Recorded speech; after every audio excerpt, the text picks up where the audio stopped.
జనవరి 22న అయోధ్యలో రామజన్మభూమిలో శ్రీ సీతారాముల విగ్రహ ప్రతిష్టాపనను పురస్కరించుకొని పెద్దపల్లి జిల్లా వ్యాప్తంగా పలు కార్యక్రమాలు చేపడుతున్నారు. ఈ మేరకు సుల్తానాబాద్ మండలం పూసల భక్త మార్కండేయ దేవాలయంలో ఈ నెల 22వ తేదీ ఉదయం నుండి శ్రీ సీతారామ లక్ష్మణ ఆంజనేయ స్వామి ఉత్సవ విగ్రహాలకు 108 లీటర్ల పాలతో అభిషేకం చేయనున్నట్లు ఆలయ చైర్మన్ వలస నీలయ్య తెలిపారు. అనంతరం ఉత్సవ మూర్తులతో పురవీధుల గుండా రథయాత్ర నిర్వహిస్తామని తెలిపారు.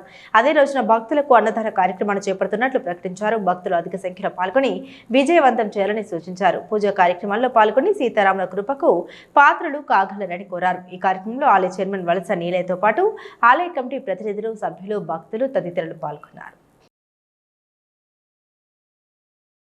పూసాల గ్రామంలోని భక్త మార్కండేయ దేవాలయంలో ఏదైతే 22 తారీఖు సోమవారం రోజున అయోధ్యలో రామమందిర నిర్మాణంలో విగ్రహ ప్రతిష్టాపన కార్యక్రమము జరుగుతుందో దాన్ని పురస్కరించుకొని పూసాల మార్కండేయ దేవాలయంలోని కోదండ రామాలయంలో ఉన్నటువంటి ఉత్సవ విగ్రహ మూర్తులు సీతారామ లక్ష్మణ ఆంజనేయ స్వాములకు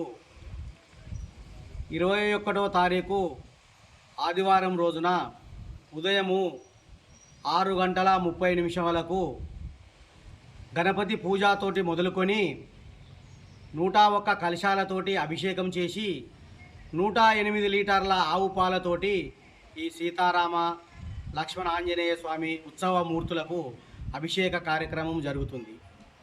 తదనంతరము రథయాత్రలో పాల్గొని పూసాల సుల్తానాబాద్ మున్సిపల్ పరిధిలోని